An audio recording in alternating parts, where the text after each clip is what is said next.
Hello, good morning everyone. मैं निलपस तोर, आपका मैथ्स टीचर, और आज हम स्टार्ट करेंगे क्लास 8 में एक्सरसाइज 3.3 के रिमेनिंग क्वेश्चंस को। मैथमेटिक्स में आपने एक्सरसाइज 3.2 कंप्लीट कर लिया है। अब हम 3.3 के रिमेनिंग क्वेश्चन को करने जा रहे हैं। आपने question number first and second के first, second and third complete किए थे। उसके बाद हम फोर्थ एंड फिफ्थ को स्टार्ट करते हैं। किसी ने अगर कंप्लीट कर लिया तो बहुत ही अच्छा है, नहीं किया तो आप यहाँ वीडियो को देखकर कंप्लीट कर सकते हैं। अब यहाँ पर हम स्टार्ट करते हैं और इसके बाद हम क्वेश्चन नंबर 3 एंड 4 एंड 5 पर भी जाएंगे, देखते हैं कहाँ तक कंप्लीट हो पाता है। चलिए स्टार्ट करते हैं एक्सरसाइज हम 3.3 क्वेश्चन नंबर 2 का फोर्थ क्वेश्चन। देखिए फोर्थ में हमारे पास एक डायग्राम बना हुआ है इस प्रकार से। यह एक समांतर चतुर्भुज है। पहले ही हेडिंग लिख दी गई है क्वेश्चन में, क्या एक समांतर चतुर्भुज है। अगर ये समांतर चतुर्भुज है तो आपको पता है समांतर चतुर्भुज के सम्मुख कोण आपस में कैसे होते हैं, बराबर। तो y की वैल्यू किसके बराबर हो जाएगी, 80 की। तो y इक्वल टू 80 सम्मुख कोण, ठीक है। दूसरा, हम जानते हैं कि समांतर चतुर्भुज के क्रमागत या आसन कोण का योग कितना होता है, 180। तो x plus 80 equal to 180, so x equal to 180 minus 80, so x equal to 100। अब हमारे पास y की वैल्यू आ गई, x की वैल्यू। अब क्या बचा हमारे पास, z। अब आपको पता होना चाहिए, हमने बताया था लास्ट वीडियो में, इस प्रकार से अगर दो लाइन समांतर हैं और इनको कोई तिर्यक रेखा काटती है तो ये दोनों ही कोण कैसे कोण होते हैं, संगत कोण होते हैं और इनके मान आपस में बराबर होते हैं। एंड लिख देंगे आप यहाँ z इक्वल टू कितने डिग्री, 80 डिग्री। किससे, संगत कोण। किसके द्वारा, संगत कोण के द्वारा। ओके, तो आपके तीनों ही आंसर हो गए। चलिए क्वेश्चन नंबर हम आ जाते हैं इसके बाद फिफ्थ पर। फिफ्थ क्वेश्चन में हमें दिया गया है एक समांतर चतुर्भुज बना है और यहाँ हमें x, y, z की वैल्यू फाइंड आउट करना है। तो आप जानते हैं y जो होगा वही क्या होगा, 112 डिग्री, क्योंकि ये समांतर सम्मुख कोण आपस में कैसे होते हैं समांतर चतुर्भुज के, इक्वल। तो सबसे पहले तो हम y इक्वल टू लिख देंगे 112 डिग्री। कैसा लिख देंगे आप, सम्मुख कोण। हम इनको लिखेंगे सम्मुख कोण। क्लियर है ना। इनको क्या लिख देंगे हम, सम्मुख कोण लिख देंगे। फिफ्थ था, फिफ्थ का हमने देखा कि y इक्वल टू 112 किससे हो गए, सम्मुख कोण, क्योंकि समांतर चतुर्भुज के सम्मुख कोण आपस में कैसे होते हैं, बराबर होते हैं। अब आ जाइए इसके बाद हम वैल्यू अगर चाहें तो x की फाइंड आउट कर सकते हैं। x की वैल्यू किस प्रकार से फाइंड आउट कर सकते हैं, a आपका कितना आ गया, 112 आ गया। a 40 डिग्री है तो आप इसको फाइंड आउट कर सकते हैं। क्लियर है ना। इसको आप फाइंड आउट क्या कर सकते हैं, फाइंड आउट कर सकते हैं। तो हम इसको कोई नेम दे देते हैं, a b c and d। तो हम देख लेंगे इन ट्राइंगल एबीसी। इन triangle ABC 40 plus y plus x, 40 plus y plus x equal to 180 degree. तो 40 प्लस वाई की value 112 degree plus x equal to 180 degree. इन दोनों को ऐड कर दीजिए, कितना हो जाएगा, 251 152 plus x equal to 180 degree. Clear है, यहां तक सभी क्लियर होगा। इसके आगे देखिएगा, इसके आगे क्या करेंगे, 152 को ट्रांसपोज कर लीजिए। So x equal to 180 degree minus 152 degree. So x equal to 10 में से 2 सेपरेट करिए तो 8 हो जाएगा, यहाँ 7 में से 5 जाएगा तो 2। तो हमारे पास x की वैल्यू क्या आ गई है, 28 डिग्री। क्लियर है, हमारे पास x की वैल्यू क्या आ गई है, 28 डिग्री हमारे पास आ गई है। इसके बाद अब हमें वैल्यू किसकी निकालनी है, x की वैल्यू हमारे पास आ चुकी है, तो हम किसकी वैल्यू निकाल लेंगे, z की। अब आप जानते हैं ए साइड और ए साइड दोनों समांतर होती हैं और एक क्रॉस लाइन है, तो z इक्वल टू क्या हो जाएगा, x। किससे, एकांतर कोण के नियम से। तो हमारे पास z की वैल्यू भी कितनी हो जाएगी, हम लिख देंगे and z equal to x, किससे, एकांतर कोण से, एक ऑल्टरनेटिव एंगल। तो z की वैल्यू भी हमारे पास कितनी हो जाएगी, 28 डिग्री। तो तीनों ही वैल्यू हमने फाइंड आउट कर लिए हैं। जल्दी से इसका स्क्रीनशॉट कर लीजिए।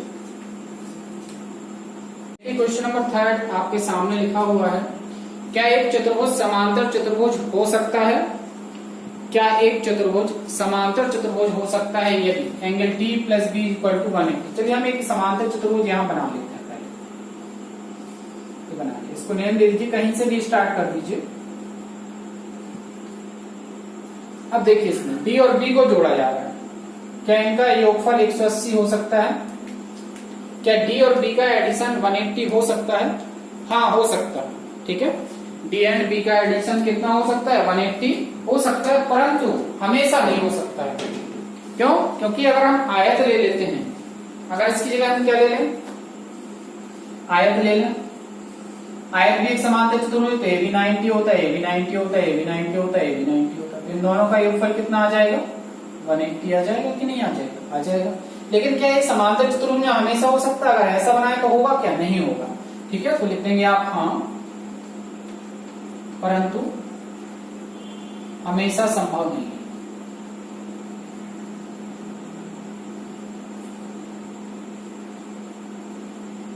ठीक है, योगफल 180 हो सकता है, लेकिन यह पॉसिबिलिटीज हमेशा नहीं होगी। ठीक है, ये इसका आंसर। क्लियर? अब आइए क्वेश्चन नंबर 2 पर, तो चित्र बना लेंगे आप बेस को। अब A B equal to C D, तो हम फिर से एक समांतर चतुर्भुज बना लेते हैं। देखिए हम एक समांतर चतुर्भुज बना लेते हैं जिसमें ए बी, सी और डी हमने नेम ले लिया। यहाँ पर देखिए ए बी और सी डी दोनों 8 सेंटीमीटर कह रहा है, ए बी 8 है, ए बी 8 सेंटीमीटर, और एडी का मान दे रहा है 4 सेंटीमीटर, ए मान दे रहा है 4.4 सेंटीमीटर। क्या ऐसा पॉसिबल है? समांतर चतुर्भुज तो एक भुजा और एक भुजा बराबर होती है, और ये दोनों भुजाएं भी बराबर होती है। क्या ये दोनों इक्वल हैं? तो आप लिख देंगे नहीं, क्योंकि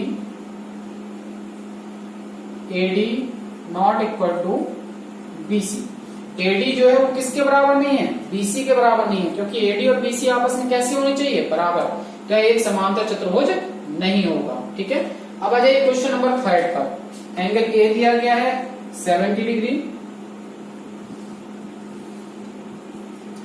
और बी को दे दिया है 65 डिग्री। ए का मान दे दिया है आपको 70 डिग्री और बी का मान दे दिया है 65 डिग्री। कुछ चित्र इस प्रकार से बनेगा, ए हो गया, बी हो गया, सी हो गया, डी हो गया। ए का मान 70 डिग्री, अच्छा सी की बात करना है तो सी थोड़ा सा और ऐसा उन्होंने वो कर दिया है, और बी हो गया, सी हो गया, सी का मान दिया है 65 डिग्री और डी नहीं दिया। तो क्या ये समांतर चतुर्भुज होगा? तो आप लिखेंगे चूंकि, लिख देंगे नहीं, समांतर चतुर्भुज नहीं होगा। अब क्यों नहीं होगा? क्योंकि angle A not equal to angle C, क्योंकि अर्थात ऐसा लिख दीजिए, अर्थात समांतर चतुर्भुज के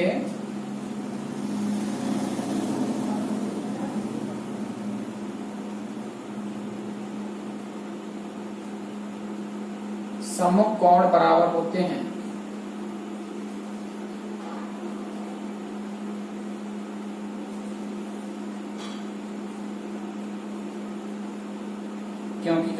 क्योंकि समांतर चतुर्भुज के सम्मुख कोण कैसे होते हैं? बराबर होते हैं। क्या यहाँ सम्मुख कोण बराबर है? नहीं है। तो जल्दी से इसका स्क्रीनशॉट करिएगा। तो क्वेश्चन नंबर 4 क्या कह रहा है कि एक चतुर्भुज की कच्ची आकृति खींचिए, मतलब रफ आपको फिगर ड्रॉ करना है जो समांतर चतुर्भुज ना हो, समांतर चतुर्भुज ना हो परंतु जिसके दो सम्मुख कोण बराबर हो। तो देखिए हमने एक ऐसी आकृति आपको काइट बताई थी। क्या बताई थी हमने? काइट के बारे में बताया था कि पतंग जो है, पतंग की जो आकृति होती है इसमें ए भुजा और ए भुजा आपस में समान होगी दोनों ही, और ए भुजा इसके बराबर हो जाएगा। इसमें अगर हम ए बी सी डी अगर नाम देना चाहें, यहाँ से ए बी सी डी हम यहाँ से नाम देंगे, जहां से नाम देंगे उसके अकॉर्डिंग आपको पता चलेगा। तो यहाँ पर पता है एंगल ए इक्वल टू क्या हो जाएगा? तो हो जाएगी आपकी पतंग, काइट। ठीक है, और लिख देना, तथा इसमें एंगल ए बराबर क्या होता है? एंगल सी होता है, और यह एक समांतर चतुर्भुज नहीं है।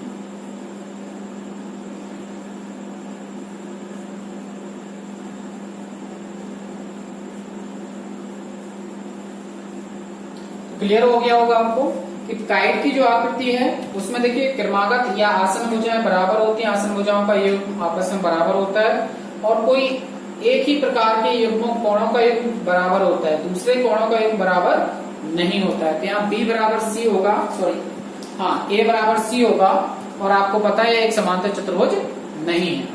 ठीक है, तो काइट हो जाएगा इसका आंसर। तो उस आकृति को आप ड्रॉ कर लेंगे, ऊपर की लाइन को थोड़ा छोटा बनाएंगे, दोनों को इसको थोड़ा लंबा बनाएंगे, तो काइट हो जाएगी काइट। देखिए क्वेश्चन नंबर 5 में क्या कहा जा रहा है कि किसी समांतर चतुर्भुज के दो आसन कोणों का अनुपात 3:2 है, तो समांतर चतुर्भुज के सभी कोणों की माप ज्ञात कीजिए। तो इस प्रकार के क्वेश्चन को करने के लिए हमने बताया है जब भी अनुपात दिया हो तो उसको हम एक राशि में मान लेते हैं, जब राशि मानते हैं तो उसके साथ एक वेरिएबल का मल्टीप्लाई करना पड़ता है, तो इसको 3x और 2x मान लेंगे, ठीक है। इसके बाद क्या करेंगे, इसके बाद आपको पता है कि समांतर चतुर्भुज के आसन्न कोणों का योग संपूरक होता है, मीन्स उनका योगफल 180 अंश होता है, तो दोनों को जोड़ेंगे बराबर 180 लिख देंगे। चलिए स्टार्ट करते हैं, समझिएगा। एक समांतर चतुर्भुज हमने ये बना लिया यहाँ पर,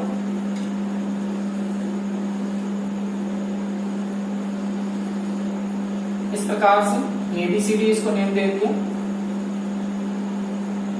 ये हो गया आपका 3x और ये मान लिया हमने 2x, ठीक है। चलो यहां मान लेते हैं, माना समांतर चतुर्भुज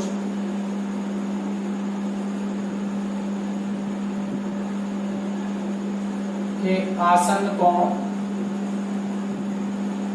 इक्वल टू 3x, 2x। अब हम जानते हैं, वी नो दैट कि 3x plus 2x is equal to कितना हो जाएगा 180। क्यों? आसन्न कोणों का योग, आसन्न कोणों का योग कैसा होता है? संपूरक होता है, नियम हमने पढ़ा है। तो इन दोनों को ऐड कर दीजिए, कितने x हो जाएगा? 5x is equal to 180 degree. So x is equal to 180 degree divided by 5। So x is equal to 5 3 या 15 एंड 5 6 या 30। ओके, क्लियर है? x की वैल्यू 36 हो गई। अब 36 आ गया x का मान, तो इसलिए हम क्या निकाल लेंगे? एंगल A निकाल लेंगे, एंगल B निकाल लेंगे। तो इसलिए हम लिख देंगे angle A is equal to हमारे पास कितना था? 3x, 3 into 36, 108 degree. And angle B is equal to कितना हमारे पास? 2x, तो 2 इंटू 36, 72 डिग्री। अब एंगल C की बात करें तो angle C is equal to कितना होगा? Angle A। कैसे? सम्मुख कोण, समांतर चतुर्भुज के सम्मुख कोण कैसे होते हैं? बराबर होते हैं। तो एंगल C की वैल्यू भी कितनी हो जाएगी? 108 डिग्री। एंड एंगल D की बात कर लेते हैं, तो D किसके बराबर होगा? B के बराबर। Angle D is equal to angle B।